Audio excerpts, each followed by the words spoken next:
Hello, Alanas. Welcome back to our segment today. A continuation of what we were doing earlier on, right? Today is a continuation of our Macaulay duration concept.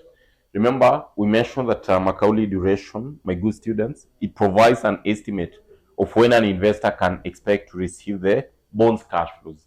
These are just a duration of when an investor, it provides duration when an investor will expect to receive the bond cash flows. The bond cash flows. Okay, so it provides duration an investor will expect to receive the bond cash flow, which is very important for us here at this point. So simply you'll find that it is expressed in terms of years and provides a useful metric for comparing bonds with different maturities, coupon rates, and basically yields.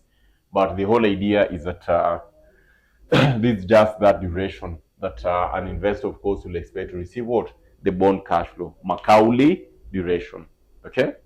So once we have that in mind, it will also be very important for us to understand how then will we achieve Macaulay duration. To achieve Macaulay duration is always a very simple, because what we normally tend to do here is to determine this duration that we are looking at this point. For us to determine this duration, we normally tend to talk of the sum of present value of cash flows, the sum of our present value of cash flows, sum of present value of our cash flows, multiplied by the respective years, multiplied by their respective years, All this we are going to divide, of course, by our market price of the bond. The market price of the bond. This now will give us what? This duration, the Macaulay duration, right? That duration our investor is expect, or rather will expect to receive what? The bond cash flows. And once we have this in mind, things now would be very, very easy, because we know very well with our knowledge that we studied back that whenever I want to determine the present value of our cash flows, that is to say, I must have what? A discount factor. I must have a discount factor that you're going to use for us to achieve that. And at this point, you'll find that the discount factor that we'll be talking about here is simply cost of debt. These are simply what? Cost of debt. I'm literally repeating what we studied earlier on, right? So for us to determine, remember the present value of cash flows, ideally, we normally tend to take our cash flows. These are how we are supposed to determine that present value. The present value of cash flows, remember, Mwalimu is saying here that we'll be taking our cash flows here, okay? We multiply by the present value interest factor. If at all, in this case, it is lump sum, I should be having interest factor. If it is annuity, I should be having interest factor what? Annuity. Many a times you'll find that this bond will be different. So I'll have the lump sum present value interest factor given our rate and number of years. These are we're supposed to determine our present value of cash flows. Okay? So I'm mentioning that you'll find that the cost of debt here, the KD that will be expected to determine here, because I am expecting to receive these bond cash flows. That will automatically give us what? Irredeemable, or rather that will automatically give us what? The redeemable debt. So recall, my good students, to determine KD of our redeemable debt, what must we always remember? This is what must always tend to click at the back of our mind, this formula, YTM, right? Our YTM formula, yield to maturity. That is what must always tend to click at the back of our mind. Where, to determine this, we must always tend to talk of our interest plus 1 of n. We take our face value or par value of our bonds In this case, we less our market value of the bond, we less the market value of the bond. We are going to divide all this by a half into face value or market value plus the market value of the bond. In this case, remember, these are totally talking about YTM, right? I should not forget here to multiply by 1 minus T, net cost of debt after tax. These are what we must always tend to remember at any given point in time. We are looking at this concept. So that is very important for us to, that's very important for us to always have in mind. That's very important for us to always have in mind. So this was just a preview on what we did in relation to the Macaulay's duration and the concept that we need to basically understand.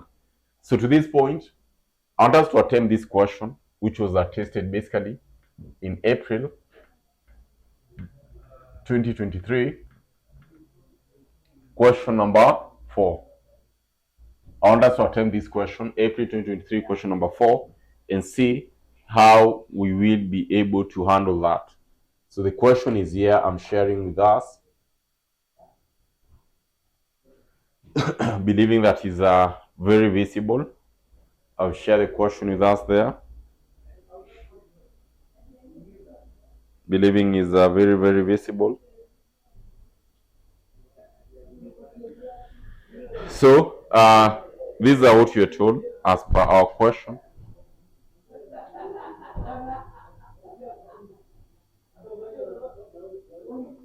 We are told that I'm having this company.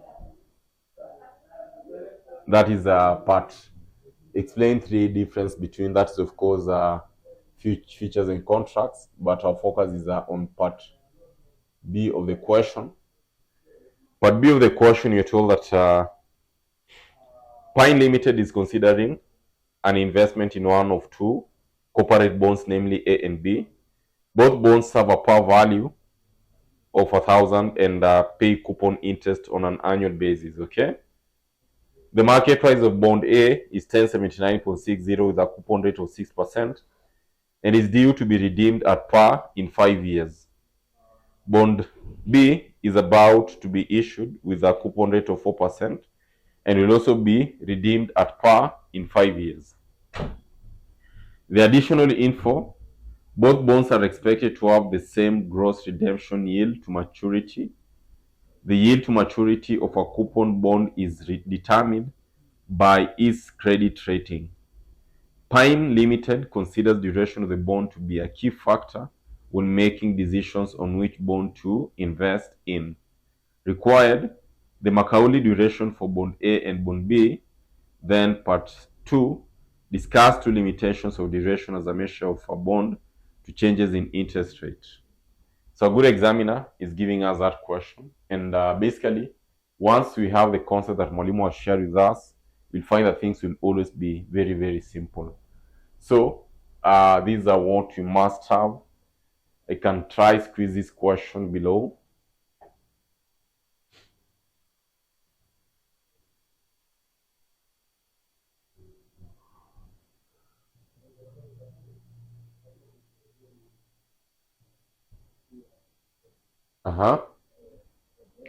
So these are what you should have. First thing first, we need to have that formula of ours. We need to have basically that formula of ours of achieving our duration. That will be our first task, right? Always have that formula with you to basically guide you clearly. And at this point, I know very well that for us to determine this duration, I should be having present value of cash flows multiplied by, of course, the respective years, multiplied by the respective years, multiplied by the respective years. We're going to divide all this my good students, of course, by the factor which is what? The market price of the bond. Market price of the bond. That's what you're going to consider. Okay? So, once we have this, the question will be, do you have the present value of our cash flows? Present value of our cash flows. I should be having my cash flows, right? We multiply by the present value interest factor given the rate and number of years. Breaking it down, the question will be, do we have our cash flows and do we have this factor? So that is to say, I must compute our rate, because that is what we'll be using. Cost of debt, redeemable bonds. I should be having my interest, right? We add 1 of n into the face value minus our market value. All of this into a half into face value plus market value. I should not forget to multiply by 1 minus t. Okay? Very important for us to basically consider a note. Once we have that, what next? The next item to consider here, of course, I should ask myself, of all this, what do we have and what don't we have? In our case, as per our question there, we can clearly see I was given our interest, the first component. We are told the market price of bond A is 1079 with a coupon rate of 6% and is due to be redeemed at par in the years that I'm given there, 5 years. So it will be important for us to know that I should be required here to compute our interest for bond A and for bond B. So we start with the first bond, which is bond A.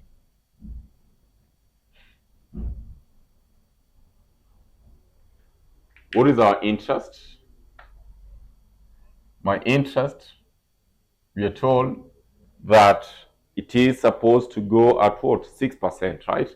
As per the examiner is telling us here, that I'll be having what? The market price of bond A is 1079 with a coupon rate of 6%. So recall the concept that we did. At any given point, whenever you want to determine our interest, it is always going to be determined on per value. So I'll be having 6% times 1,000 in this case, which will give us what? 0.06 times 1,000. This should give us 60. So I'm having our 60. Face value, or in this case, that is what we're referring to as per value. What were we given? Per value, as per our good examiner, he has given us what? A per value of 1,000 and the market value of what? 1079.60. So the next item will be for us to determine our KD. So I should be having there for my KD to be interest, which is 60. We add 1 over 5 years into face value or per value, which is 1,000, minus market value, which is 1079.6. All of these into what? A half into 1,000 plus 1079.60. We multiply by 0.7, 1 minus t. Very important for us to always have in mind. In this case, very important for us to always have in mind. The tax rate, were we given, remember I've just taken a default by the tax rate, were we given our tax rate here? Were we given our tax rate? I'm not seeing anywhere where we were given our tax rate, because ideally that one is always the default. That one is always the default. So if we weren't given our tax rate, let us picky the way it is, because at no any given point our good examiner has given us our tax rate here. Or if there is, you can just alert Mwalimu, but for me, I'm not seeing our tax rate. We aren't given our tax rate there. So what must we be having? Give me this value here. I should be talking of 60 plus 105 into 1,000 minus 1079.60 divide by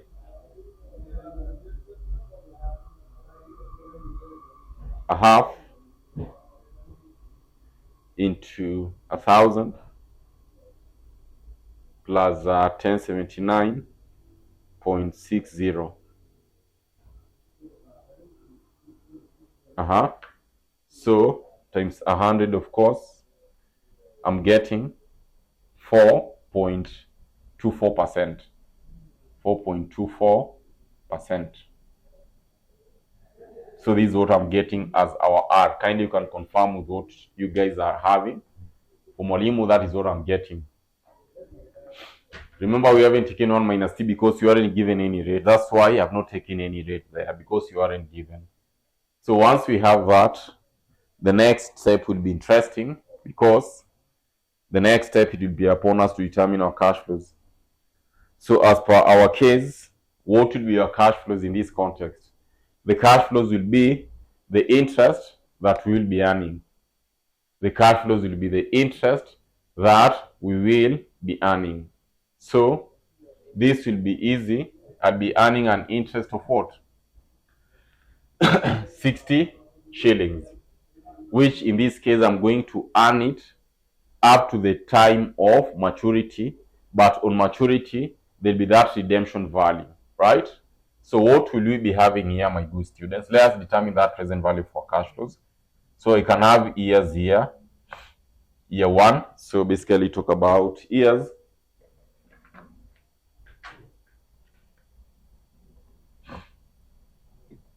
I'm having years 1,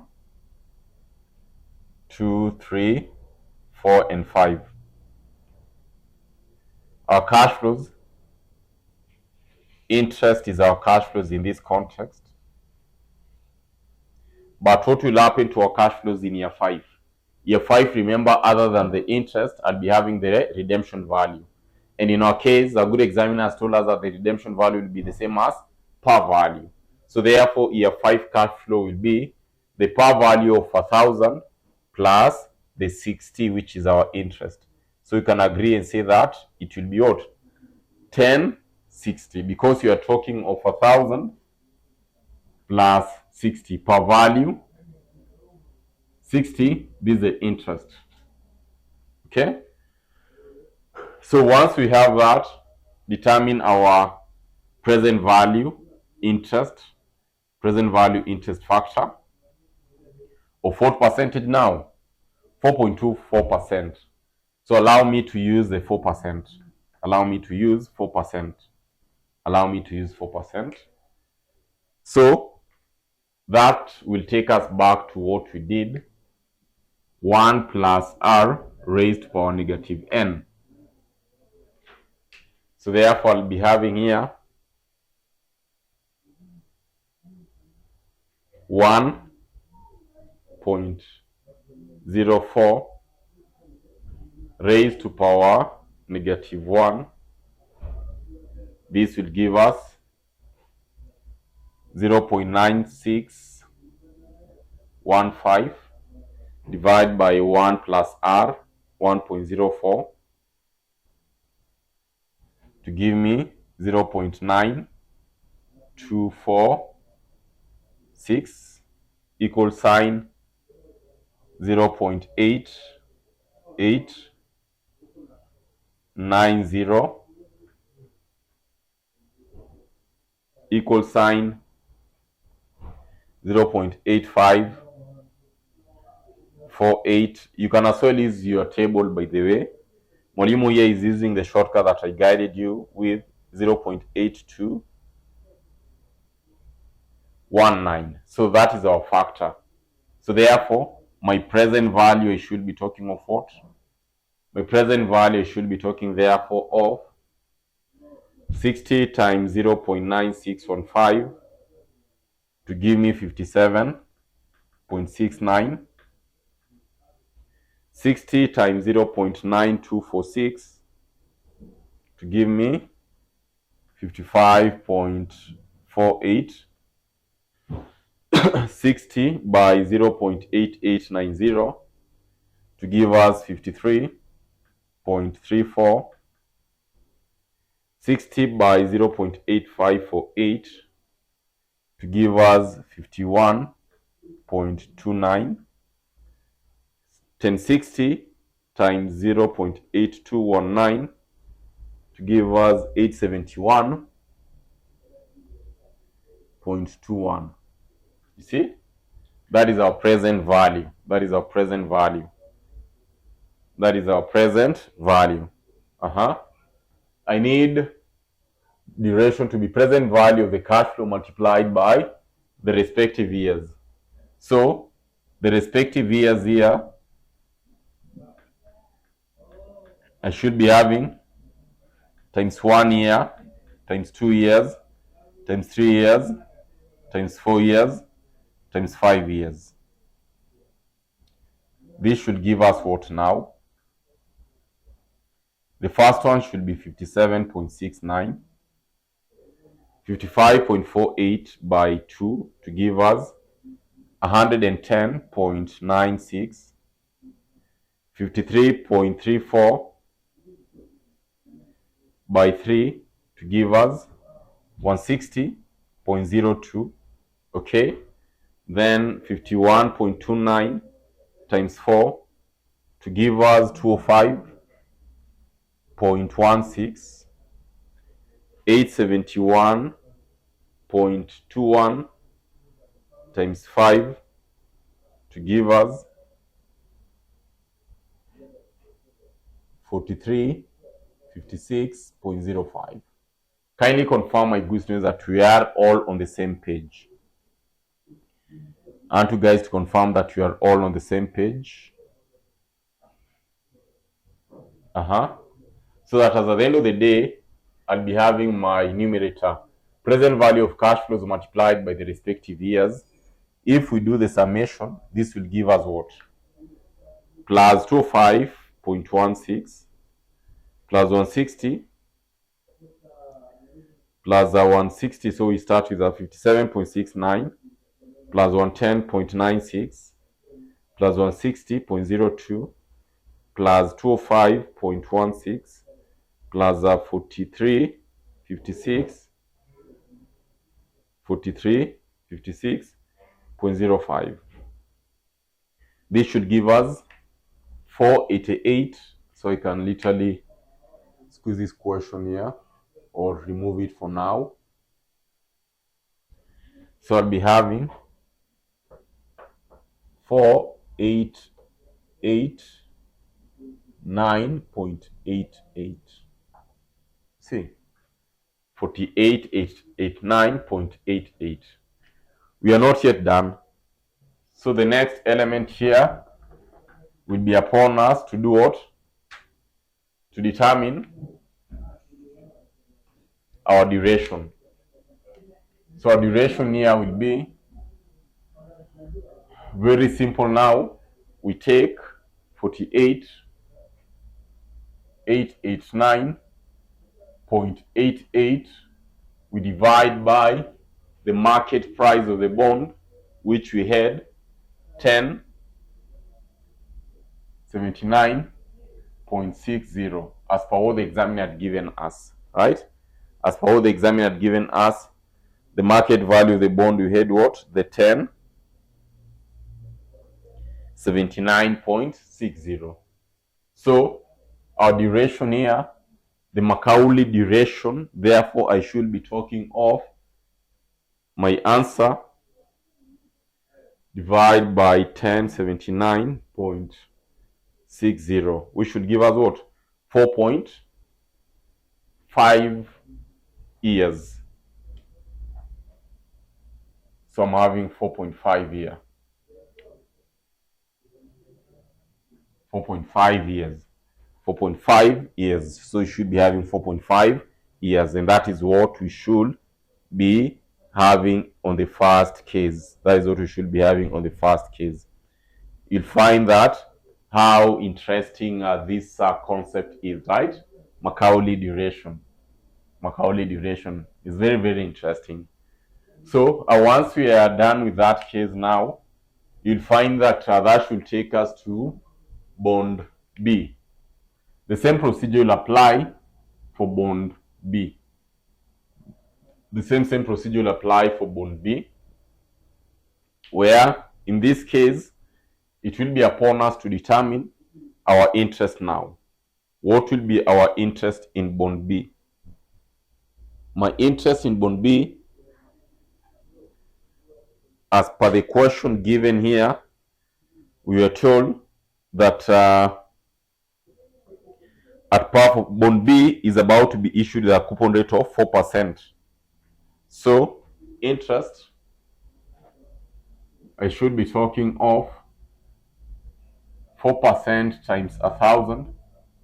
That should give us 40 now, right? So what will be our KD? My KD, therefore, I should be having 40. We add 1 of N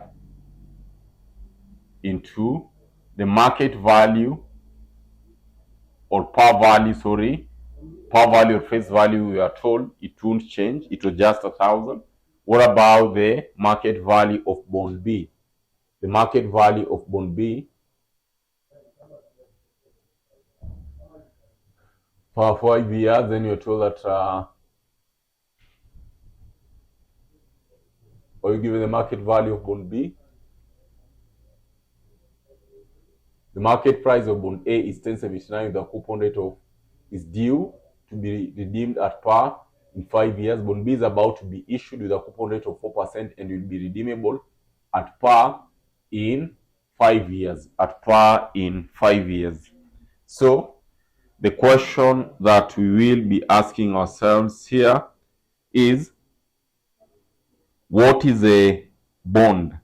Or in this case, what will be our aspect of market, or rather the aspect of the market value? So we'll assume it is the same, right? We'll assume here it is the same because you aren't given. So we just take it to be the same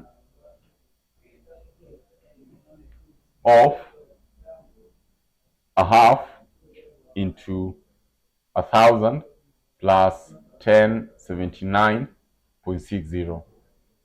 We weren't given, so therefore you're going to take it to be just the same. You're going to take it to be the same. If we were given, therefore we could have taken whichever value that would have been given. So therefore, at that point, let's determine that KD. What will be our KD now? What will be our KD in this case? What will be our KD in this case?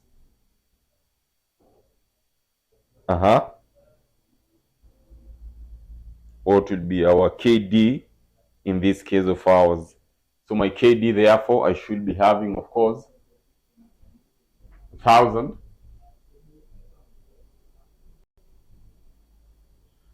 that is, of course, 40 plus 1/5, 1,000 minus 1079.60 divided by, of course, half into 1,000 plus 1079.60. So therefore, in that case, of course, if we weren't given, therefore I should be having times 100 to give us 2.31%, right? So once we have that, in that context, therefore, we should be able to determine our Macaulay duration. That was the only trick in that bit. That was the only trick in that bit. So therefore, at this point, I want to give you this task, my good students, right? I want to give you this task, given the fact that you're told. Let us see here. The yield to maturity of a company bond is determined by the credit rating. Both bonds are expected to have. So we use both bonds are expected to have. Look at additional information with one. Both bonds are expected to have the same gross redemption yield, or rather yield to maturity. They are expected to have the same. They are expected to have the same. That is the assumption. And actually, because we were given the market value for only bond A, so therefore that is to say, kindly correct that. Because that's why we were wondering, why were we not given the market value for basically, why were we not given basically the market value, the market price of the bond, or the market value of our company here. That's why we're wondering, why were we not given that? Why were we not given that? Because you're told that the yield will just be the same. The yield to maturity will be the same for both. So therefore, that's why in this context, we just have to take it the way it is, right? We just have to take it the way it is. Like I'm having our value, which will be the present value interest factor, or rather our rate here, KD. I should be talking of what we are determining, 4.24. 4.24%. You see the one that you are determining? This is the one that you are going to take. That's the one that you are going to take. So I know up to that point, you can clearly do this for Mwalimu. After you've done with this, now you can give me the duration for bond B. That one Mwalimu is not going to do with us. So kindly take that initiative and try to work it out. KD, but if you are given the market value for bond B, then you could have determined the yield to maturity. So this point, guys, thank you so much. We meet in our next class whereby you are going to handle other concepts. I'm leaving part B for you, bond B. Thank you so much.